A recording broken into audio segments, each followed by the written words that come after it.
إن الذين قالوا ربنا الله ثم استقاموا تتنزل عليهم الملائكة ألا تخافوا ولا تحزنوا وأبشروا بالجنة التي كنتم توعدون نحن أولياؤكم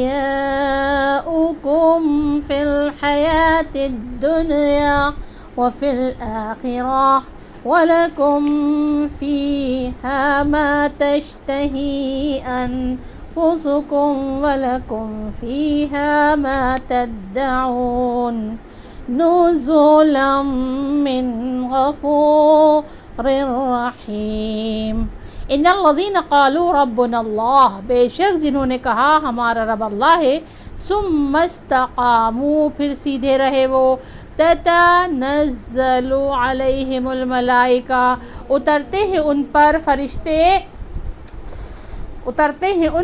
فرشتے، اللہ تخافوا کہ نہ ڈرو تم، ولا تحزنوا اور نہ غم کرو، وابشروا بالجنۃ التی، خوشخبری سنو جنت کی جس کا، التی کنتم توعدون، وعدہ کیے جاتے تھے تم، نحن اولیاؤکم، ہم تمہارے دوست ہیں، فی الحیات الدنیا، دنیا کی زندگی میں، وفی الآخرت اور آخرت میں، ولکم اور تمہارے لیے، فیہا اس میں، ما تشتہی جو چاہیں گے، انفسکم تمہارے جی، ولکم فیہا اور تمہارے لیے اس میں، ما تدعون جو آرزو کرو گے تم، نزولا مہمانی کے طور پر، من غفور الرحیم بخشنے والے کی طرف سے بڑے مہربان۔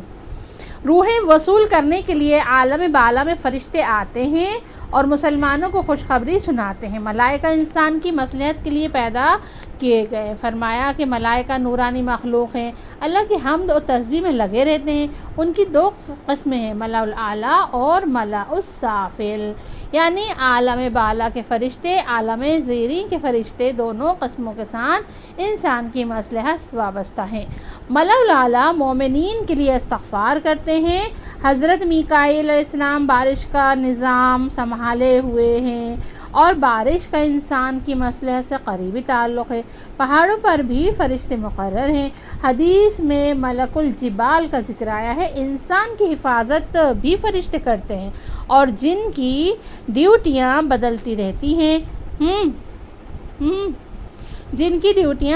رہتی ہیں جبرائیل علیہ السلام وہی لاتے تھے۔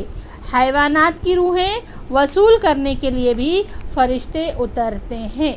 ملأ السافل زمینی فرشتے بھی اللہ کی حمد تسبیح میں لگے رہتے ہیں اور ساتھ ہی انسانوں کی ملکیت کو محمیز کرتے رہتے ہیں، مومنین کے دلوں میں اچھے خیالات پیدا کرتے ہیں، خاص طور پر رمضان میں، جبکہ شیاطین شر کی قوت کو جکڑ دیا جاتا ہے تو خیر کی قوت یعنی ملائکہ کو پھیلا دیا جاتا ہے۔ آدم علیہ السلام کو سجدہ کرنا بھی اسی سلسلے کی کڑی تھی۔ خوشخبری ہے کہ نزاع کے وقت جو فرشتے